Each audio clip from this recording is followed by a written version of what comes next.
శ్రీ గురుభ్యో నమః. శ్రీ నీలకంఠేశ్వర స్వామి దేవతాభ్యో నమః. ఇందూరు నగరంలో ఈశాన్య భాగంలో స్వయంభూగా వెలిసాడు శ్రీ నీలకంఠేశ్వర స్వామి. స్వామి నీలిమేఘఛాయ గలవాడు శ్రీ మహావిష్ణువు అయితే కంఠమునందే విషమును దాల్చి గరళమును దాల్చి వెలసినటువంటి స్వామి నీలకంఠేశ్వర స్వామి. ఈ స్వామివారికి చుట్టుపక్కల ఉన్నటువంటి రాష్ట్రాలన్నిటి నుంచి కూడా భక్తులు ఉన్నారు.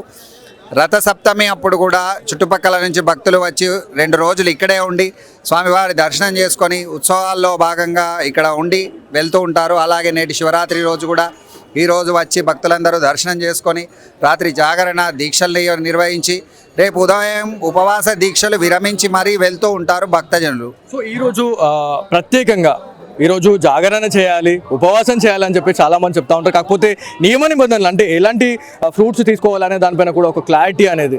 నిరాహారము అంటే నీళ్లు తాగకుండా ఉండేటటువంటిది నిరాహారం. కొందరు చేతగాని వాళ్ళు ఉంటారు. ఈరోజు రేపట్లో బీపీ షుగర్లు, కొద్దిగా ఆరోగ్యం బాగాలేని వాళ్ళు, మరియు చిన్న పిల్లలు, వృద్ధులు వీళ్ళు అల్పాహారం తీసుకోవచ్చు, లేదా పండ్లు, పాలు, ఈ విధంగా ఎవరికి చేతనైనంత వాళ్ళు స్వామివారిని ఓం నమ శివాయని ధ్యానిస్తూ ఉపవాస దీక్షలో పాల్గొనవచ్చు. శుభం. ఇక్కడ ఆలయ చరిత్ర గురించి మాట్లాడుకుంటే కొన్ని వేల అంటే 100 ఏళ్ల చరిత్ర అయితే ఉందని చెప్పేసి చెప్తా ఉన్నారు. అంటే ఎన్ని 100 ఏళ్ల చరిత్ర ఉంది? 1400 సంవత్సరాల చరిత్ర గల ఆలయం స్వామివారి ఆలయం. స్వామివారు స్వయంభూ. ఈ నిజామాబాద్కే, ఇందూరు నగరానికే కంఠాభరణం ఈశాన్య భాగంలో ఉన్నటువంటి ఈ స్వామి.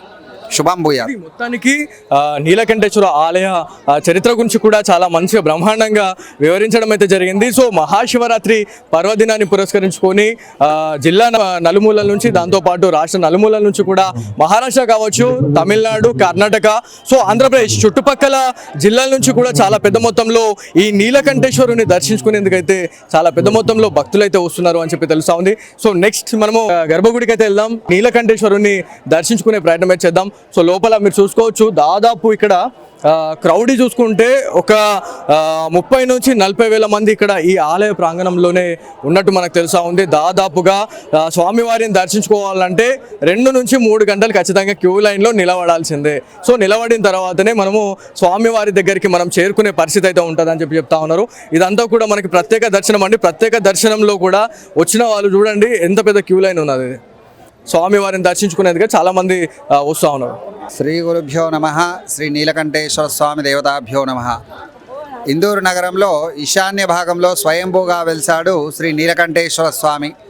స్వామి నీలిమేఘఛాయ గలవాడు శ్రీ మహావిష్ణువు అయితే కంఠమునందే విషమును దాల్చి గరళమును దాల్చి వెలసినటువంటి స్వామి నీలకంఠేశ్వర స్వామి. ఈ స్వామివారికి చుట్టుపక్కల ఉన్నటువంటి రాష్ట్రాలన్నిటి నుంచి కూడా భక్తులు ఉన్నారు. రథసప్తమి అప్పుడు కూడా చుట్టుపక్కల నుంచి భక్తులు వచ్చి 2 రోజులు ఇక్కడే ఉండి స్వామివారి దర్శనం చేసుకొని ఉత్సవాల్లో భాగంగా ఇక్కడ ఉండి వెళ్తూ ఉంటారు. అలాగే నేటి శివరాత్రి రోజు కూడా ఈరోజు వచ్చి భక్తులందరూ దర్శనం చేసుకొని రాత్రి జాగరణ దీక్షలు నిర్వహించి రేపు ఉదయం ఉపవాస దీక్షలు విరమించి మరీ వెళ్తూ ఉంటారు భక్తజనులు. సో ఈరోజు ప్రత్యేకంగా ఈరోజు జాగరణ చేయాలి, ఉపవాసం చేయాలని చెప్పి చాలామంది చెప్తా ఉంటారు. కాకపోతే నియమ నిబంధనలు అంటే ఎలాంటి ఫ్రూట్స్ తీసుకోవాలనే దానిపైన కూడా ఒక క్లారిటీ అనేది. నిరాహారము అంటే నీళ్లు తాగకుండా ఉండేటటువంటిది నిరాహారం. కొందరు చేతగాని వాళ్ళు ఉంటారు.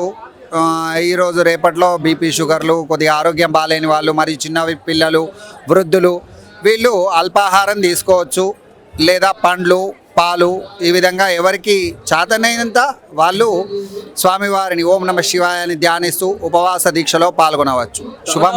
ఇక్కడ ఆలయ చరిత్ర గురించి మాట్లాడుకుంటే కొన్ని వేల అంటే 100 ఏళ్ల చరిత్ర అయితే ఉందని చెప్పేసి చెప్తా ఉన్నారు. అంటే ఎన్ని 100 ఏళ్ల చరిత్ర ఉంది?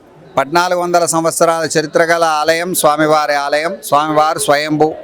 ఈ నిజామాబాద్కే, ఇందూరు నగరానికే కంఠాభరణం ఈశాన్య భాగంలో ఉన్నటువంటి ఈ స్వామి.